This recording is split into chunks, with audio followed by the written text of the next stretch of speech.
I just got done watching Ticket to Paradise starring the likes of Julia Roberts and George Clooney, and it's exactly what you expect to get from a movie like this.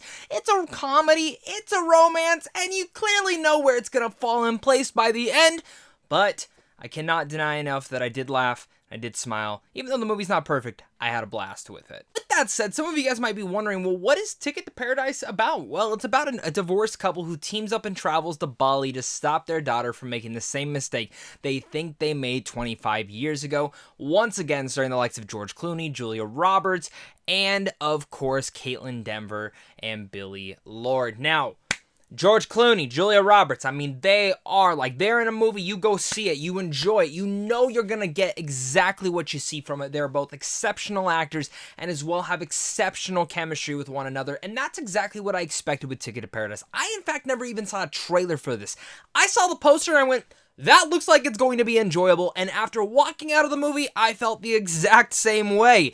Now, do I think this blows your mind in any sort of way? No. Is this the best comedy of the year? No. Is this the best romantic comedy of the year? I'd have to think about that, but no, because Bros came out, which is also another really good movie that I enjoyed, but the thing with this movie is I just felt head over heels for these characters, and I think that's one thing to really much say is to just get my pros out of the way. George Clooney is so exceptional in this role. You love him, you miss him, and I feel like lately he's just really been in the director's chair, not doing these films where he is best at, this suave, fast-talking guy, and I overall just miss him doing roles like this, and this was a breath of fresh air to kind of come back and do something of this nature, because it feels truly that it's been years, honestly, and it made me want to just do a George Clooney marathon of some of his best movies, particularly Mr. Fantastic Fox. I love that movie, and I could not stop thinking about the fox the entire time he talked, but I love him in this, and his chemistry with Julia Roberts, who, again, they are a divorced couple in here. You feel it. Like, you can feel, like, where the sparks of love used to be at the same time of the hatred between them both.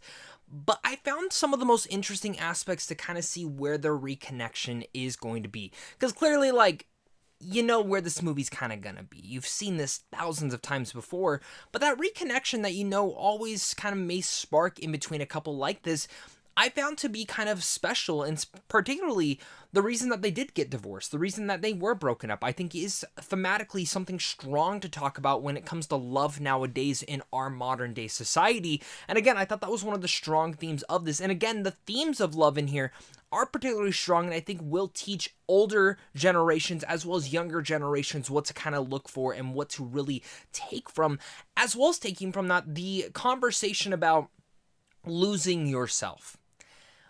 Maybe not having to just base yourself off what your parents do. Maybe also understanding that it's okay to have your own opinions. And I think that's something that, again, is kind of special. Maybe I'm just looking a little bit deep in there because I'm currently engaged.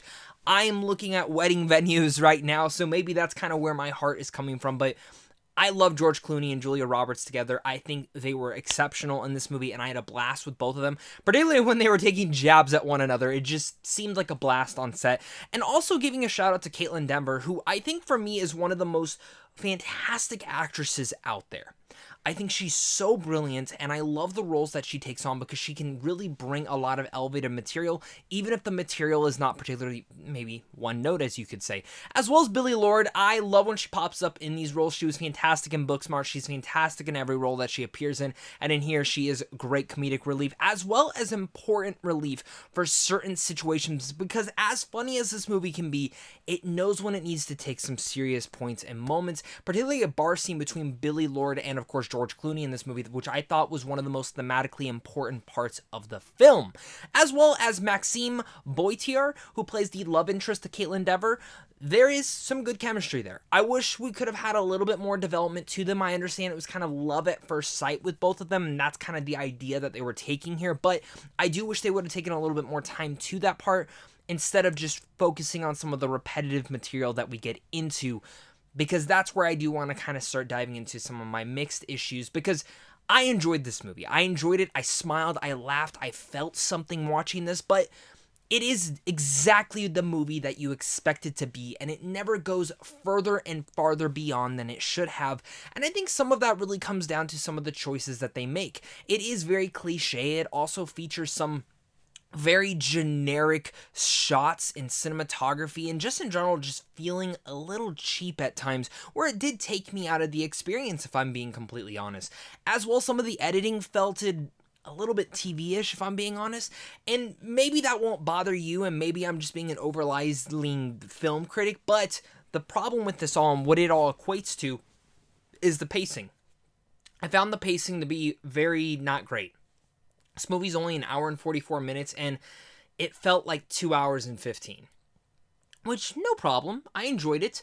But it did feel like they sat on so much repetitive material at times that when it finally started moving forward, I was like, okay, I'm really digging this. And then they pull back. And then they start moving the story again, and then they pull back. And I genuinely wish they would have either done one or two approaches. One, focused on a couple more dramatic avenues for this, kept the same runtime, and not just tried to do more of the comedic bits, because I actually found some of the strongest material in this movie to be the more dramatic avenues that they do in here. And I get it, you're coming for a rom-com, and rom-coms do have those serious moments and those cliche, cringy ones too, but I think some of the more thematical stuff in here when it comes down to the dramatic stuff, especially when you have incredible actors like George Clooney and, of course, Julia Roberts, I kind of wish there was just a little bit more in there to really emphasize exactly what was in this film.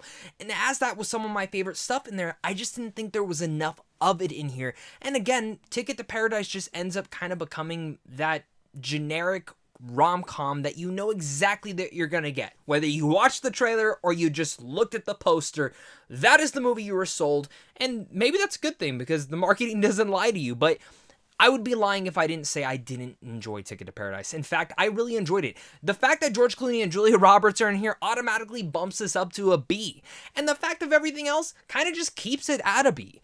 I enjoyed it. I liked this movie. I laughed at it. I smiled. I felt some stuff deep down in it. I just wish there was a little bit more richer material. Maybe I'm just expecting a little bit more.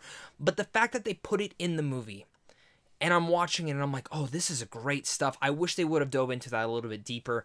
And again, I wish they wouldn't have gone so cliche at times. I completely understand you're probably going, Zach, that's exactly what the movie's supposed to be. But maybe I just kind of want a little bit more from my rom-coms sometimes. And it was the same issue that I've had with like a couple other rom-coms throughout this year's. Again, like I said, I loved Bros, but one of my issues was it gets a little bit cliche towards the end, and I kind of wanted a little bit more from all the themes in there. So with all that said, I'm going to give Ticket to Paradise a B.